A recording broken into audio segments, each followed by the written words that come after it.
Hi, and this is Alp with Alp's Machines. I hope you guys are having a good day, good night, wherever you are.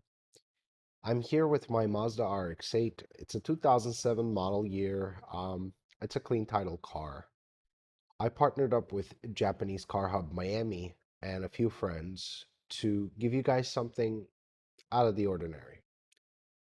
And we try to come across as more humble and sincere and realistic rather than being over the top. Obviously, we're probably going to do over the top things, but that's perspective.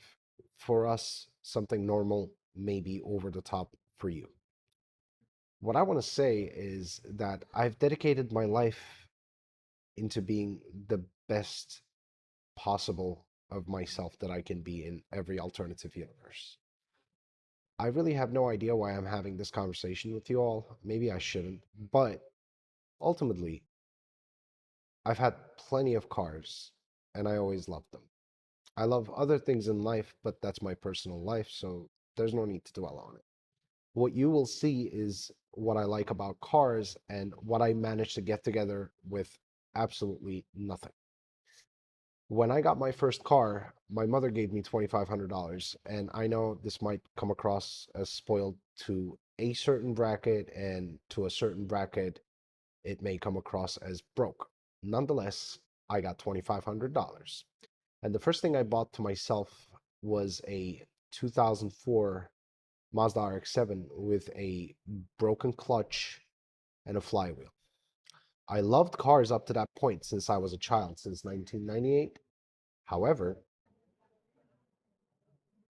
I did not know anything about fixing. So when I was driving that first car back home from Hialeah, the whole thing broke down and I was really sad. And I went to a mechanic and they charged me about like $600 to fix the goddamn thing. Just for a replacement clutch and a new flywheel. Looking at the market prices, I mean, it's kind of normal, but not for a factory clutch, but more like an upgrade with the labor.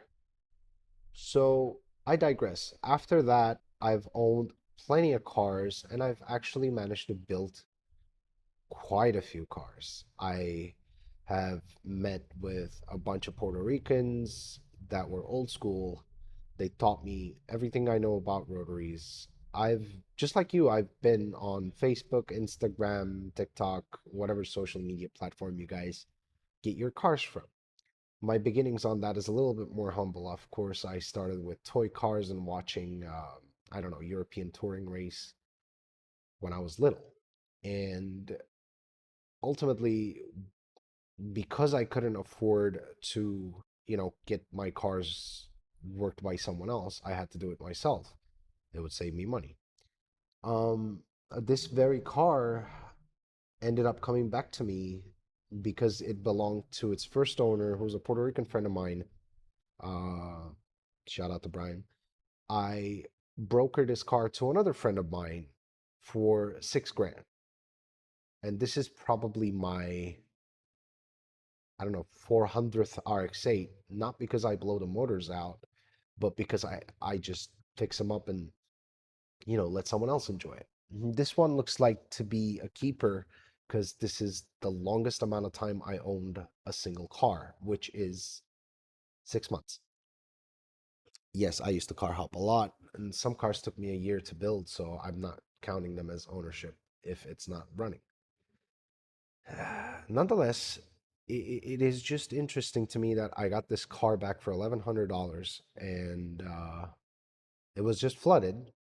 My friend said he brought three mechanics when I started the car. He said he brought three mechanics and none of them could start the car. Brought everybody else. None of them could start the car. I sat in it and it started. I guess she was waiting for me. So when I bought this car, obviously I was in a difficult spot, like I said. So a friend of mine helped me buy it back. And as soon as I've gotten things together, I've done a few things to the car that I believe it deserved. And there's a few more things that I'm going to do, and I'll share some of them with you tonight. First off, I have bought these 7K wheels. As you can see, they're pretty cool. These are about 35 to $3,800 single piece forged wheels. I have a Grady exhaust system. It's just a catback because I don't really like doing a straight pipe. So it's just a catback for the Grady on the stock cats, and it's pretty moderately quiet but beefier than what an RX-8 would sound. It looks pretty cool, and it sounds pretty cool, and it gives me that extra oomph when I'm driving it. We're not aiming for too much power for now. We do have an AEM intake that I am so lazy to install because the front bumper has to come out, and I cannot deal with 8 bolts apparently. Because I'm dealing with another project that's about a cappuccino. We're doing a surprise engine swap in it because Master Miyagi said I cannot tell you guys what it is, despite the fact that some of you caught a glimpse of it today because I posted it. Anyway, anyway, Master Miyagi is being a dick to me.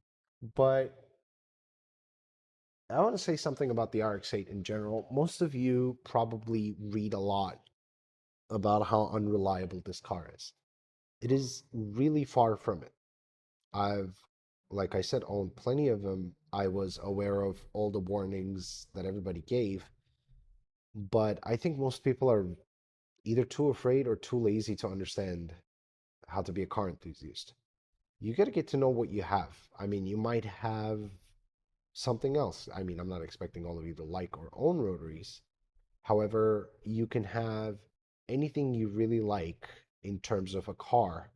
But if you really don't know how to essentially take care of it like a pet, it's going to bite you back, meaning, it's going to break down. If you don't maintain it properly, it's going to be unreliable. It is the same story when it comes to the RX-8.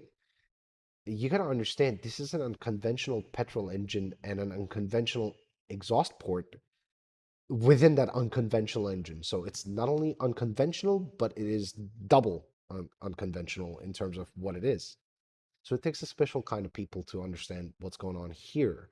You can't drive it like a grandpa. You got to drive it like a sports car. You got to shift it at like 4 grand RPMs and, do regular oil changes and once a year around spark plugs, coil packs replacements, and transmission fluid has to be changed probably every 2 years for you to have a healthy gear set. And I would say having a dual clutch or triple clutch setup would be really optimal to enjoy that transmission. That's literally butter smooth. The factory engine will, in its brand new form, push about 240 horsepower to the crank. You're about losing 30% of it, so you'll probably end up with like 180, 190 horsepower.